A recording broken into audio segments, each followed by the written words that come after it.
Welcome to AgiRex. In this video, we will explore the Big Bang Theory, its origins, evidence, and current understanding of the universe's formation. The Big Bang Theory is a scientific explanation for the beginning of the universe. It proposes that the universe began as a small, incredibly dense, and hot point known as a singularity, and then rapidly expanded in a massive explosion around 13.8 billion years ago.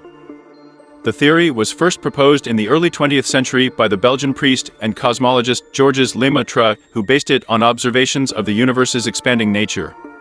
However, it was not until the 1960s that it gained wide acceptance in the scientific community. Before the Big Bang Theory, there were many other theories about the universe's origins, including the steady-state theory, which proposed that the universe had always existed in the same state. However, evidence for the expanding universe and cosmic microwave background radiation strongly supported the Big Bang Theory. There was no before the Big Bang, as time and space did not exist before it. The Big Bang did not happen inside or within anything because there was nothing before it. The theory is supported by a range of observational evidence, such as the cosmic microwave background radiation, the abundance of light elements, and the large-scale structure of the universe.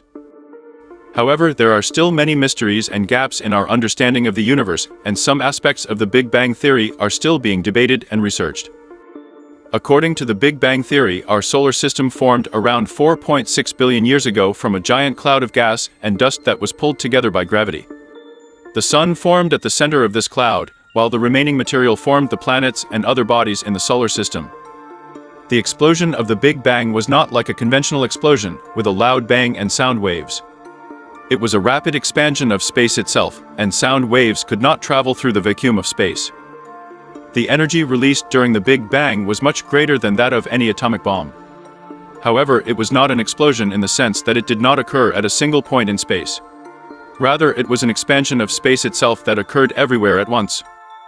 The formation of galaxies occurred gradually over billions of years after the Big Bang. Small irregularities in the early universe grew through the force of gravity, eventually forming the first galaxies. Before the Big Bang, the universe was in a state of extreme density and temperature, but it was not dark. Instead, it was filled with a plasma of high-energy particles, which scattered light in all directions. Black holes formed after the Big Bang as massive stars collapsed under their own gravity. These collapsed stars had such intense gravity that nothing, not even light, could escape from them. Dark matter is thought to have played a crucial role in the formation of structures in the universe, such as galaxies and galaxy clusters. Although we cannot see dark matter directly, its gravitational effects can be observed through its influence on the motion of stars and galaxies. In summary, the Big Bang Theory is our best scientific explanation for the beginning of the universe. It proposes that the universe began as a singularity that rapidly expanded in a massive explosion, eventually forming galaxies and the structures we see today. While the theory has strong observational support, there are still many unanswered questions and mysteries about the universe.